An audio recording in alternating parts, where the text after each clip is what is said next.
پرۆژەی گەنجینەکانی ژووری بازرگانی و پیشەسازی سلەیمانیە. ئەم پرۆژەیە بە یەکێک لە پرۆژە گرنگەکان دادەنرێت لەسەر ئاستی عێراق و هەرێمی کوردستان لە بواری بازرگانی. لە ئێستادا لە 85 کارەکانی تەواو بووە.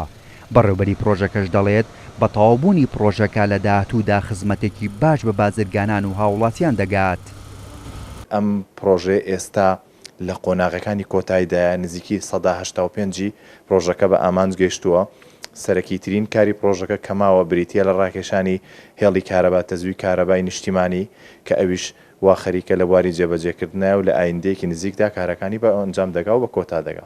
کۆمەڵێک پێوەرمان هەبووە، نزیکی 7 خاڵ پێوەرمان هەبووە کە ئەم بازرگانە پلەکەی چەنێ لە بواری بازرگانیە بۆ نمونە براندی هەیە، ئەم بازرگانە ژمارەی کارمەندەکانی چەنێ پێویستی بە چەنە پێشتر سوودمەند نەبووە ئەو جێگای کە ئێستەتیەتی کرێ ئەدا.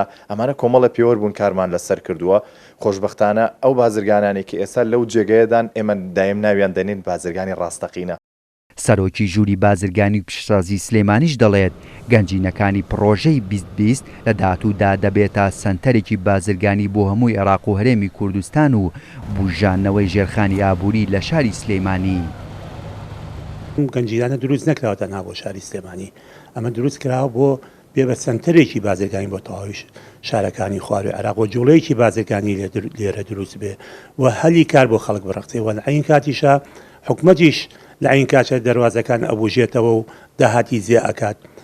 ئێمە پرۆژەکەمان ئەتوانین بڵین لە کۆتاییایە کە تاو بێ تا ئیسا 131 گەنجینە کە موادی تایە وردەوە دە ڕۆژ بە ڕۆژ زیاد دەکات و گەنجینەکانی خوان لە شارەکانی خوار و عێراق پوچەڵەکەنەوە و بەرهەمەکانیان و بازرگانەکانیان لێرە ئەکەن و لێرە بە گوێری پێداویستی شارەکانی خوار و عێراق دێرەوە ئەڕوات و کە ئەمەش سوودێکی بۆ گشتی هەیە بۆ هەموودا. پرۆژەی گەنجینەکانی ژووری بازرگانی و پیشەسازی سلەیمانی 2020 لە 29 ئابی 2018 بەردی بناخەکەی لەلایەن قوبات تاڵەبانیەوە دانرا کە بریتیە لە دروستکردنی 600 گەنجینە لەسەر چەندین ڕووبەری جیاواز کە تەرخان کراوە بۆ زیاتر لە 11 بواری بازرگانی جیاواز کە لە سەدا 25 بۆ بواری خۆراکە. پرۆژەکەش لە دوای تەواوبوونی دەبێتە سەنتەرێکی بازرگانی کە خزمەتێکی باش بە بازرگانان و هاوڵاتیان دەکات.